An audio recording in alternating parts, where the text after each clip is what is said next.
All right, so this is the credit report. This is from Identity IQ. If you use the link to get the dollar credit report, it's $1 for 7 days. After that, it's $28 a month after that. And this is what it looks like. So at the top, very top, they're gonna have the personal information. So in here, you want to, what's up, Tony?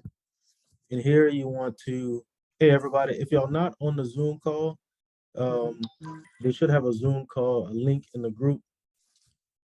I don't know if I can post it in from here. Let me see.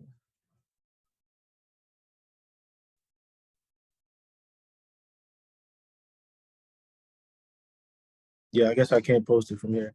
But if you go in the group, they should have a link to the Zoom call. That way y'all can see the credit report while I'm doing it.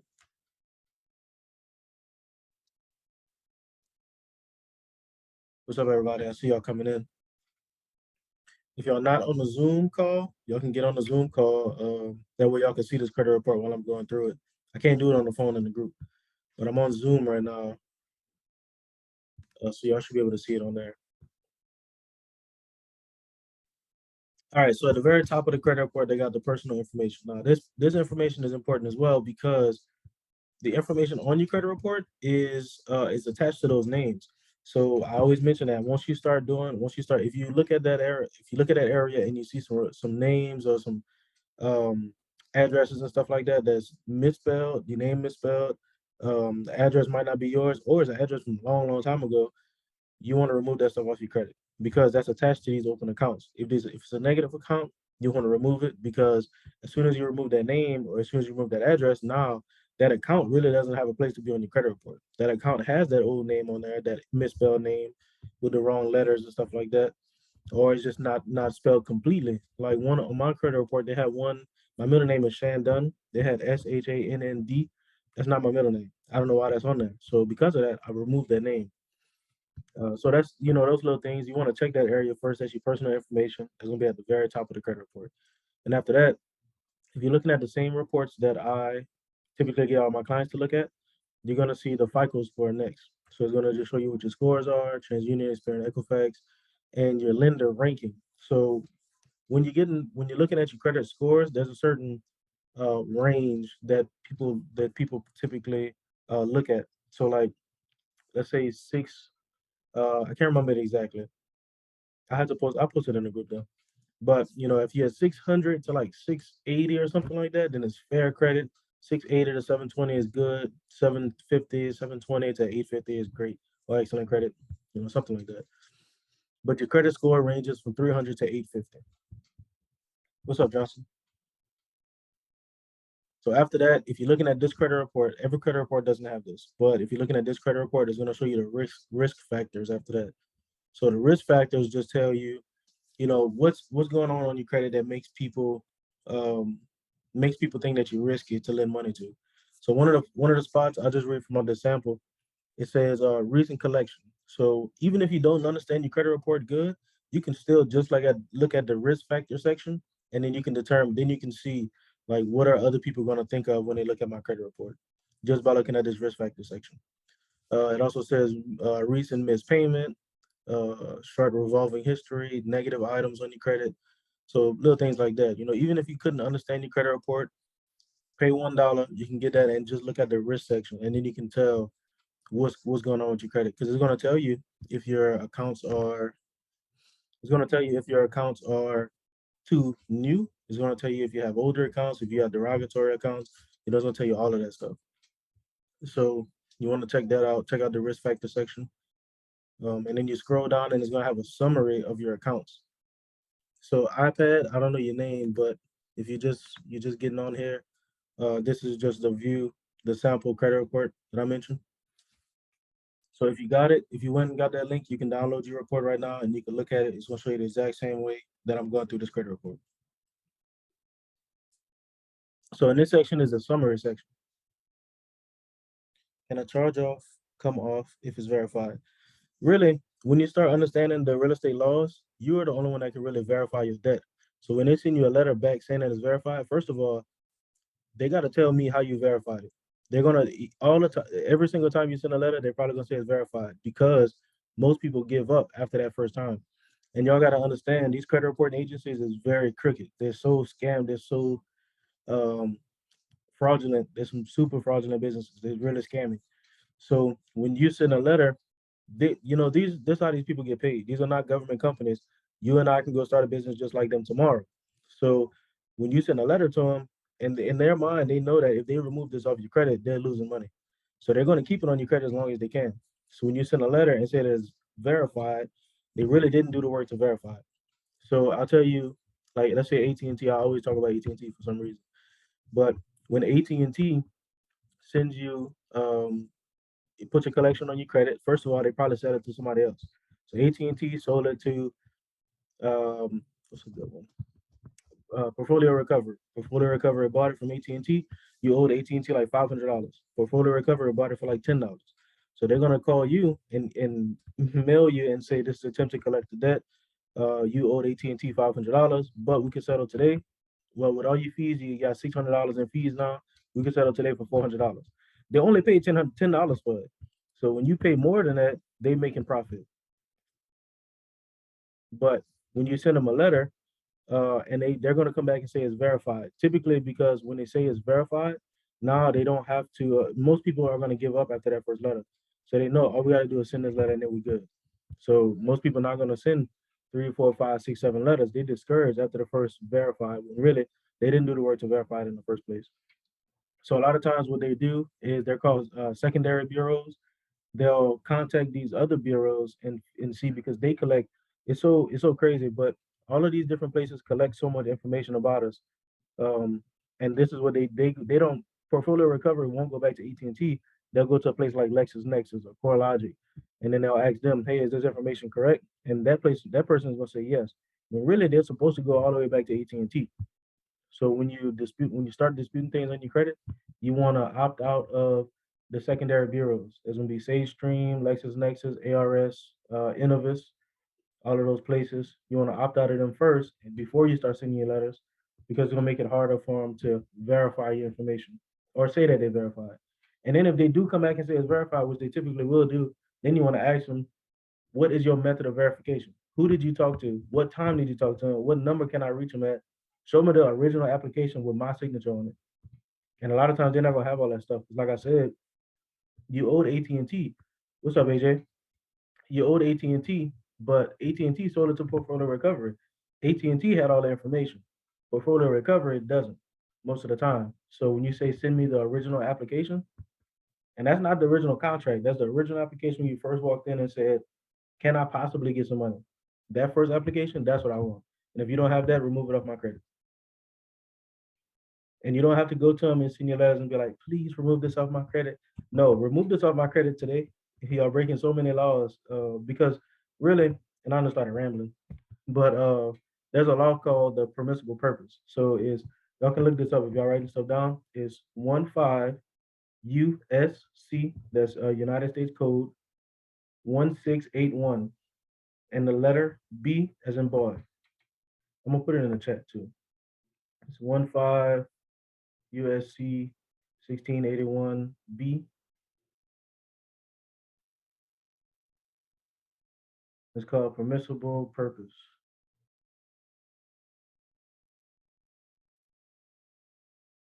Chapter 7 and 13 can be removed, definitely. Now, let me finish this first. But with the permissible purpose, this is another thing that you can use for that chapter 7 or chapter 13. So a lot of times, what happens with when people start putting stuff on your credit, and I'm sorry if y'all on the Zoom and it's like I'm ignoring y'all. Give me a few.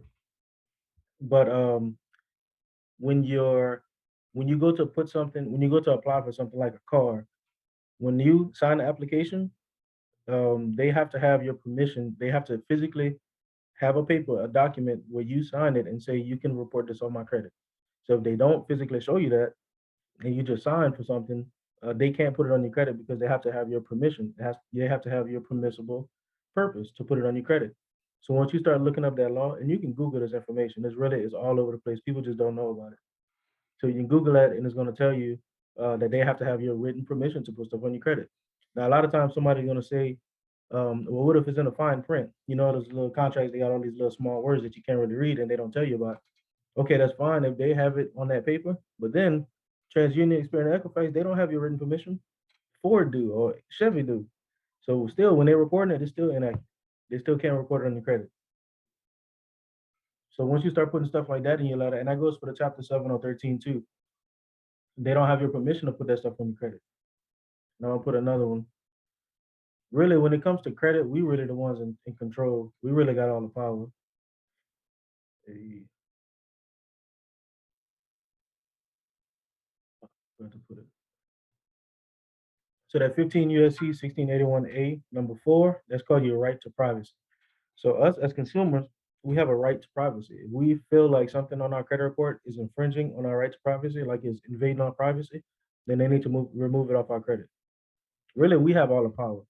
But once you start learning these laws, you'll understand like they can't put stuff on your credit without your permission, first of all. And then most of the time when they put it, like when you go to this credit report, I'm gonna show you. But most of the time when you put it, when they put it, they're breaking a law. And every time they break one of these laws, they actually owe you $1,000. You can get a lawyer, a consumer law attorney, and sue these people and get $1,000 every time. So when they remove something off your credit, they admitting that they're guilty of breaking the law. Anytime they remove it, they admitting that they're guilty. They owe you $1,000 every time. If they call you and say this is an attempt to collect a debt, that's another $1,000 fine. If they send you a letter, in that letter it says this is an attempt to collect the debt, $1,000 fine. Permission or no, it's permissible purpose. They have to have your permission, written permission on paper. And if they send you a letter, and then on that letter it says, I mean, it has their logo on it. That's another $1,000 fine. So really, they just break all kind of laws, but we don't know. Like people can get paid to fix their own credit, and sometimes, most of the time, the lawyer not even gonna charge you unless you can get paid. So once you get paid, then they're gonna charge you. So you can actually go take these people to court and get some money. All right, back to the credit report. So the summary area is gonna show you how many accounts you have in total, how many open accounts you have, the closed accounts, and that's just accounts that you had before that's closed. And then you're gonna go to delinquent. That's gonna show accounts that you might be behind on. See this on this profile, this Experian has one account that's behind and two accounts that's behind on Equifax, one on Experian.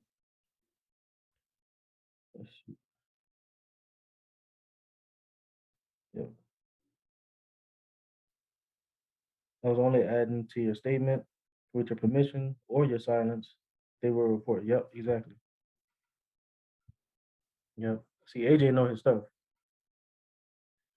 All right, and on this, after the collections, I mean, after delinquents, they got derogatories, and they show how many negative accounts you have. Collections is definitely negative accounts. Um, Balances is how much you actually owe in total. So this is not the balance of everything that you owe. Like if you got a credit card that's $2,000, it's not showing that you have a $2,000 credit card. It's showing how much you owe on that $2,000 card. So if you got a $2,000 card, you spend $100 on it, it's showing the balance area is going to add in $100, not 2,000.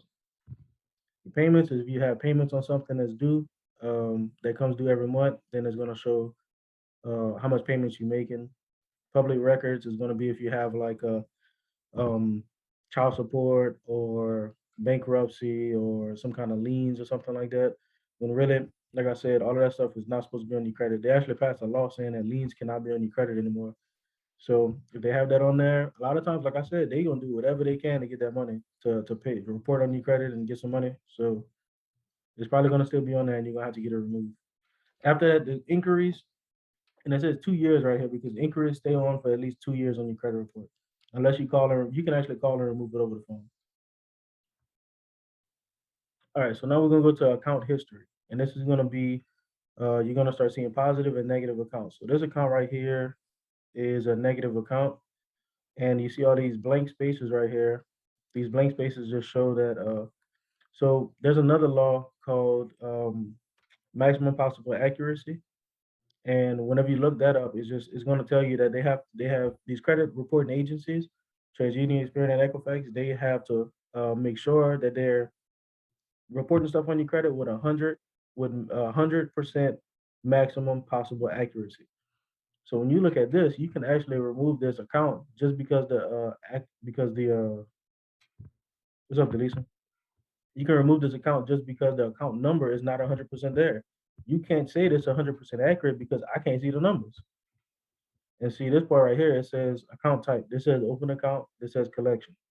Account cannot be open and a collection at the same time. It can only be one of the two. See detail, account, open account, collection. TransUnion reporting it differently than Experian. So because of that, this thing could probably get just removed just because of that. All right, so scroll down a little bit to the account access. See all of these spaces that don't have anything written right there. They got to remove that. It's not 100. You cannot tell me this is 100% accurate if I can't see all the information. Then the dates might be different. See, a lot of times I'm gonna show you on a different. I'm sure they got one on here. That's reported. Place for collection. See this? These comment sections need to be updated too. And it's another area that you can look at. If you ever send one letter in and these people do not notate after 30 days, they do not notate in the comment section that this account is in dispute, then that needs to come off your credit. It's called failure to notate. So when you look up that law, it's going to say that they have, after 30 days after they receive a letter, they got to update it and say that you disputing this account on your credit. If they don't, you can remove it off your credit. So right here is just going to show the 2-year payment history. So if you've been paying on this account for 2 years, so like earlier, it said recent collection. So this must be the recent collection. See, it's a brand new account. It doesn't have any 2 year. It doesn't have any payment history. Just this 1 month. So it's a charge off right here. So if you have positive payments, let me find one. See, this one is a positive payment. For some reason, TransUnion not putting anything. The Equifax is, and Equifax. See, what's crazy about it? They calling this a charge off account, but it has positive payment history for the last 24 months. So that's inaccurate. They need to come off your credit. And this is a charge off, so it's a collection. It should come off. And plus, it's a profit and loss write off. So that means that if it's a profit and loss, that means that they submitted to the government, to the IRS, that they actually wrote off these expenses. They should send you a 1099 saying that they wrote this information off, wrote this account off. And if they wrote it off, that means that they gave you money pretty much. Like you owed them, like right here it says balance is 35,000. When they write it off, they should send you a 1099 saying that they gave you $35,000 to write off this debt. So this balance should actually be zero. So this account is inaccurate as well. Let me go up. I skipped a few of them. Okay, this Entergy account is just showing on one bureau, so it's hard to tell what they have, like what if it's inaccurate or not. But it doesn't have all the information, so it needs to come off. It's not maximum possible accuracy, maximum possible accuracy. This account we just looked at this one. See, no, it doesn't have all of the account numbers. This balance should not be. They should not be there. See, Equifax don't even have all of this. They have so many different missing information. They need to remove that account. Date last active. This is a big one too. They see this says date last active, but this is a charge off. It said date last active is February 28th. So um, that means that they would have to write this off, consider the profit and loss write off, and it just happened last month or what month? Yeah, still happened last month. So this is inaccurate too. A lot of times what they'll do with the date last active is that they'll continuously update it. So when they update it, they're going to they can keep it on your credit a lot longer. So really on these collection accounts, they can stay on your credit up to 7 years. But if they continuously update it, then they can keep renewing another 7 years, another 7 years. So man, these people do so many different things to keep stuff on your credit. That 1099A, then you'll be responsible for the taxes on it. Yes. So when Ford, like I mentioned, this little Ford account here, if they would give you $35,000 as a tax write-off and they write it off, they writing it off for their taxes. So that means they giving you $35,000. You got to pay taxes on that money. So instead of you paying them 35,000, you got to pay the government taxes on that 35,000 they gave you. It's like they consider they kind of earned income. So that's pretty much what a write-off is. If you got a write-off on your credit report, excuse me, make sure the balance is zero. If it's not, it's inaccurate. If you send a letter in like this account right here, if you send a letter in, it says profit and loss write-off and charge off account. So this is inaccurate too. They're not reporting it correctly on both bureaus. It can't be the same thing. Like if I mean it can be two different things. If it's a profit and loss write off, it's a profit and loss write off. It's not a profit and loss here and a charge off here. I mean a profit and loss and a collection here. You can't owe $200 on TransUnion and $201 on the Equifax. You owe $200 or you owe 201. You can't owe two different amounts. And most of the time, maybe 90% of the time, they're not going to have it right. They usually update it. The more you letters you start sending in, if you don't send them in correctly, they're just going to start getting more and more information um and start updating it. So now when you owe 200 on TransUnion and 201 on Equifax, when you start sending a couple letters in, now they're gonna have 200 on TransUnion and 200 on Equifax. They're gonna try to start fixing stuff up if they don't remove it. But when they start doing that, call your to talk to an attorney, talk to consumer law because they already reporting it inaccurately anyway. All right, so this account is hard to see because they don't have the other two bureaus to see what's inaccurate, but it doesn't have all the information. This account number is not, they're missing a lot of numbers on here, so I can't tell if it's accurate or not. AJ said if it's a repo, then you have to get the statement they sold it for to offset the entire loan on the repo. Best to pay it off. So it is best to pay off some of the accounts if they're not on your credit. If they're on your credit, oh yeah, that's what I was gonna say. So if they're on your credit and you remove stuff off your credit, you still owe the debt. So you can remove it off your credit, it won't show up, but you still owe these people. So if you did get a repo and you remove it off your credit, you still owe those people. They could still try to sue you and try to get some money from you. And if they sue you and they win, then there's gonna be a judgment on your credit. So it's gonna probably gonna go back on your credit again. So it would be best to pay off some of those things too, unless you have the paperwork showing that they did something fraudulent. Like at the beginning, it's actually illegal to put a down payment on a vehicle. So when you go to the bureau, to the dealership, and they say, "Oh yeah, you can get this car for $3,000," and you put it down, they breaking the law. There's a law. Can't remember what it says, but the finance charge. I mean, best to pay it off from the beginning. Yes, best to pay it off from the beginning. What else was I Yeah, there's a finance charge. So when you and it's so weird. I'm gonna tell y'all some stuff that's gonna make me sound crazy. Because everybody look at me like, "What you talking about?" when I say this. But when you get a debt, when you get a bill, let's say you got your bill from Entergy. Well, let's say you got a car.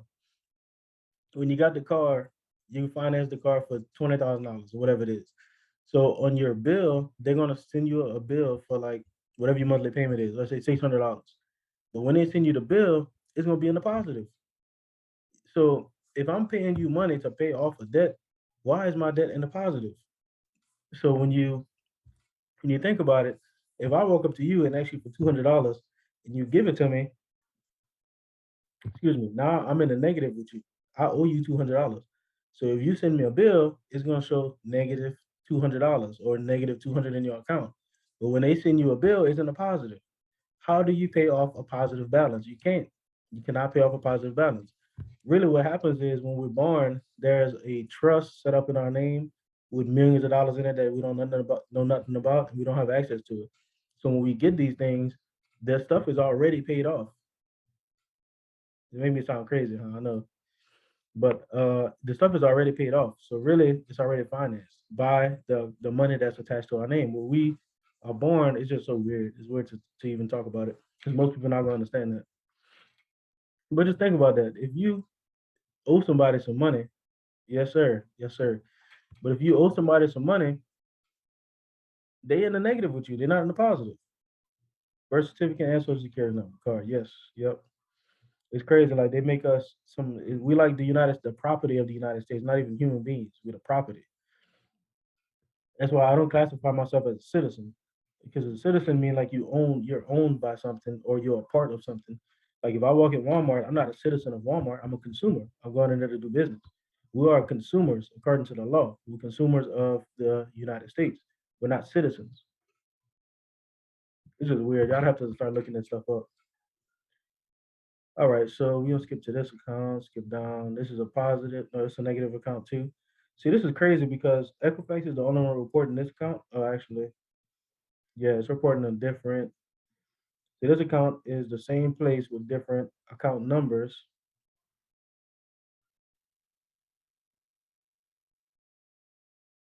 There might be two different accounts from the same place. But what's crazy about this one is that if y'all can see it, I don't know how many people they got on here. I can't see on my Zoom. But what's crazy is they reporting it as a charge off, but it has positive payment history for the last 24 months. So that's weird.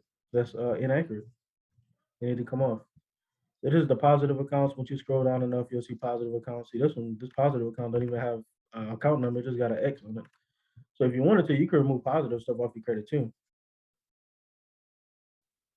Birth certificate, Travis said birth certificate and a social security number are security documents worth millions. You all right? Yes, sir. Yes, sir. People, we don't understand that. Like people don't see that kind of stuff. If you go around and tell that to anybody that you know that's not familiar with this stuff, they're gonna be like, "Oh, you crazy. You don't know what you're talking about." But really, the information on Google. If we go on Google to look for everything else except this, except smart stuff. I fuss at my children for stuff like that. Y'all on the internet all day. When y'all get a chance, y'all ain't learning nothing. So the rest of these is just positive accounts, I'm guessing. But if you wanted to, a positive account can be removed off your credit. And that's pretty much it on here. These are our positive accounts. And we're gonna go down to the inquiry. So the inquiry is a Bank of America inquiry. And there's no Bank of America account on here, meaning that the person was denied. Even though it's a sample account, I mean the person was denied. Just look at the documents they put. Look at the documents they put the stuff on. Yeah, if we were to sit down and look at our birth certificate and stuff like that, it would probably shock us what we're really looking at because we just got it and we put it in a purse or a wallet or some envelope somewhere, not really understanding the magnitude of what it is. All right, so this area got the inquiries. It's a Bank of America, but they didn't have a Bank of America account on here. I didn't see one, so meaning this person was probably denied. So if they was denied, this can actually be removed off your credit. Now you're gonna have to tell them um, this account is inaccurate or I didn't authorize this. And this is good for cars too. If you go to a car dealership and they pull your credit to get a car, they're probably gonna send it to like 15 people. They're gonna hit you with 15 different inquiries, drop your credit score 100 points, and then they're gonna tear your credit up. And then you got all these inquiries and you probably got to prove one time with one of these people. So out of 15 inquiries, you only got one account. Yep. So all those AJ said facts, those should be removed, definitely. All those accounts need to be removed. Because you didn't authorize those inquiries. When you went to the dealership to Ford, you wasn't like, hey, send my credit to a million different people. You said, I want to get this car. They took it upon themselves to send it to 100 different people. I went from 15 to a million to 100. But they took it upon themselves to send it to 100 different people. So that's not your fault. You didn't authorize that. So you can call the bureaus up yourself and remove these inquiries over the phone. When they ask you, most of the time, this is what I'm gonna tell you my little script. So when you call, they're gonna say, I'm sorry, Zoom, I just be ignoring y'all. So when you call them, you're gonna say, you're gonna speak to somebody in the fraud department, and then you're gonna say, these inquiries on my credit do not look accurate. I didn't authorize it. And the first person you talk to, they're gonna tell you this: we cannot remove inquiries over the phone. We cannot remove inquiries. It's against our policy. We never did that. We can't do that. It's above my pay grade or something like that. Something stupid. They're gonna tell you some stuff like that, and it's gonna make you. Most people gonna hang up with them, be like, oh man, I can't do nothing. Just like when they said a verified letter, most people gonna say, oh, I can't do nothing. But my next thing is I'm overcoming objections. I don't care what you say. I'm calling you to get this off my record. So you need to get off my record before I get off this phone. I don't care what you say. So when you call them and they say, um, well, you can't remove this. We never did it. It's against our policy. My next thing is, okay, well, let me speak to a supervisor. I just want to tell a supervisor my situation to see if they can help. And they're gonna say, well, the supervisor can't help you. I just told you it's against our policy. All right. This is my next thing. Okay, well, let me speak to the supervisor. I just want to hear somebody else's point of view on this. So they get the supervisor on the phone, and then the supervisor's like, you tell them, look, these inquiries are not accurate. I didn't authorize them. I need them removed off my credit. The supervisor gonna be like, all right, which ones? The first person was like, we can't do this. We never did this. It's against our policy. The supervisor like, okay, which ones you want to remove? And that's it. So sometimes it's real simple. Sometimes it just depends on who you're talking to. And it sometimes depend on what time you call too, because like Experian, like a 4:30 on Friday afternoon, them people ready to go home. When you call them talking about some inquiries, they're like, all right, whatever. All right, that's fine. I'll take it off. So sometimes it's just about like when you call and who you're talking to. Sometimes you might have to hang up with this one person and this one supervisor too. Hang up, call right back again. You'll never get the same person on the phone. So you can remove your inquiries over the phone. Anything and do not remove inquiries that's attached to open accounts unless you want to remove that open account too.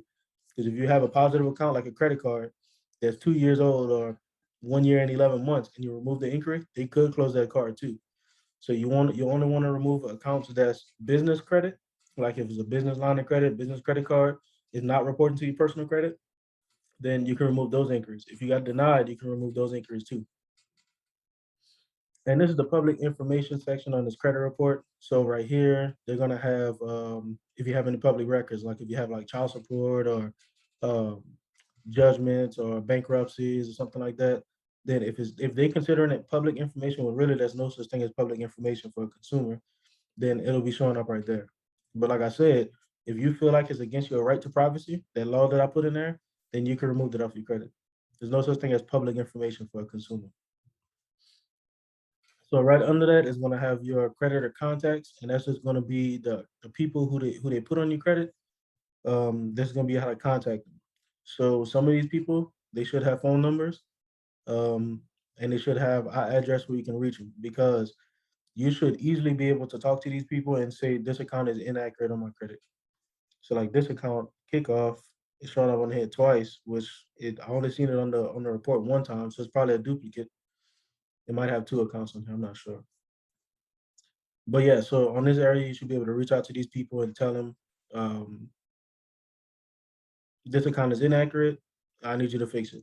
If you got late payments on open accounts, you can fix those late payments too. Now you could do a goodwill letter, like I mentioned earlier. When you send them a letter about something negative on there, um, so one name, not my name, 3 to 5 times. Yep, you want to remove all those extra names. You only want one name, and then if you want to, I will put a name that's not even on there. One address will be fine too, because and like I said, you want to put a name that might not even be on there. Like if all the names on there is your name is Travis Robinson, uh, if you want to remove all those names and put my only name is Travis J Robinson. All those accounts only got Travis Robinson on it. So when you put Travis J Robinson, now it looks like it's inaccurate. So they could possibly remove it off your credit. And the addresses is the same thing. A lot of times when you call, you can call and remove the addresses too. You could call and remove this personal information. But with the addresses, a lot of times they're gonna be a little harder to get off because they can see that the address is attached to one of these accounts. So when you send the letters, it's easier. But when you call them, sometimes it's easier, sometimes it's hard, depending on who you're talking to.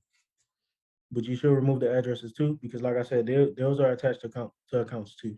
Just this. Mm. All right, so that's it for this credit report.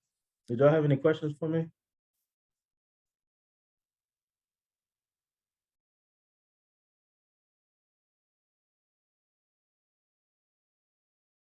I'm gonna stop this screen sharing.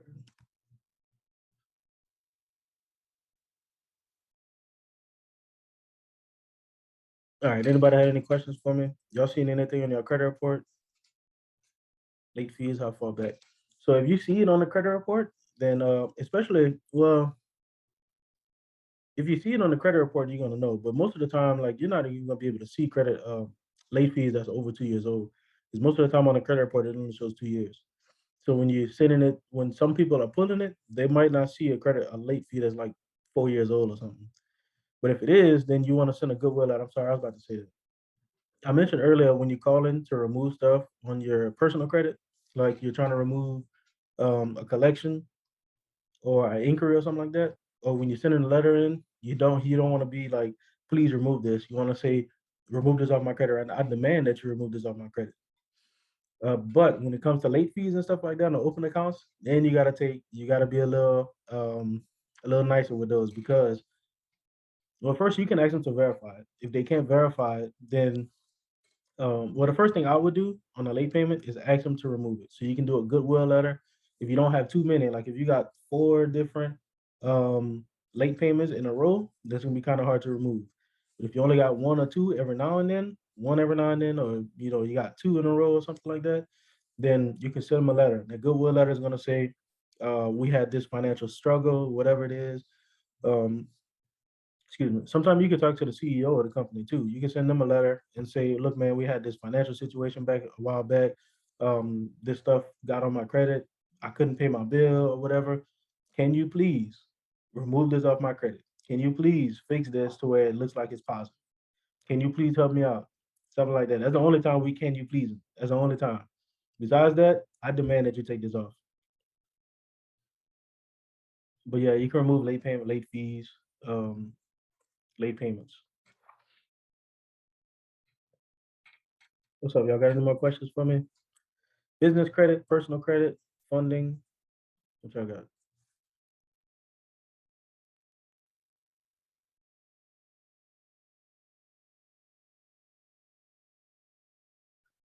All right. Did anybody download that credit report? Did anybody see any inaccuracies on the credit report? If you've seen some inaccuracies, the first thing you want to do is send them a letter. It'll be kind of hard for me to explain how to do your letters on here, but you want to send them a letter asking them to verify that debt, or you could send them a letter saying that this information is inaccurate. You can also in the letter you want to that put what's inaccurate about it, or the very first letter could be like, I want you to look into this because it don't look accurate. And after that, either they're going to remove it just from that letter, and you want to put in that law. You want to put in the law the permissible purpose law, and you also want to put in um, a right to privacy. So you tell them this is infringing on my right to privacy according to 15 USC 1681A number 4. And I want you, can you please remove this, or I demand that you remove this off my credit. And then you want to put furthermore, or something like that. You actually don't have my permission, my written permission to put this on my credit. So um, you want to remove that. You say, can you? I demand that you remove this on my credit, or can you please remove this on my credit? All right, what we got? Travis said, can you have a derogatory on your credit and get loans, lines of credit, business credit cards? It'll be hard, man. It'll be hard. Some places will, some places might, yeah. Like credit unions, they're real lenient, but like Wells Fargo, Chase, they're not having that. Especially if it's newer. If it's older, then they might let it slide, yeah. But if it's newer, like last year, 2 years, it might be kind of hard to get a loan or line of credit. I know with us, we don't want no lines of credit, I mean, sorry, no derogatories, no delinquencies in the last 2 years. Now, open collections, that's another bad thing. If you got closed collections, then that's kind of fun. If you got paid off collections, it still looks bad, yeah. Because, and I'm sorry I talk so bad. I'm in Louisiana for whoever not in Louisiana. But with a paid off collection, that means that I use AT&T again. That means AT&T gave you a phone. You had a phone bill. You couldn't pay it for whatever reason. It went all the way to collections. Somebody else had to hound you for the money, and then you paid it off. So to them, still looks bad because they losing money. You owed AT&T $500. They sold that debt for $10 or $50 or whatever. So they lost a whole bunch of money in the first place. So the next company is like, man, this AT&T lost money with these people. Then they paid it off later on. Well, we probably gonna lose money too. That's how they're gonna look at it. So a paid off collection is bad. That's why I always say you just want to remove it off your credit completely. Um, and I would never make payments on a collection account either, because when you're making payments, you keep updating it, and if for some reason you fall off again, your statute of limitations is brand new. Like the amount of time that they got to sue you is current now. So now they got a full another 7 years to try to sue you because the account is new again. I want to know more about business credit, how to get business credit off the ground. Business credit is kind of hard to explain in a quick phone call. I always tell our clients. I mean, I always tell people y'all can go in the group. In the group, there's some files in the file section that should help you be able to get started. And there's some videos I did, like some live streams, something similar to this, and I tell you exactly how to fix the credit up, how to start building a business credit. Because the very first step is going to be making sure your business looks credible on paper. Let me turn off the Zoom call. If y'all on the Zoom call, I'm still live in the Facebook group, so y'all can go back to the Facebook.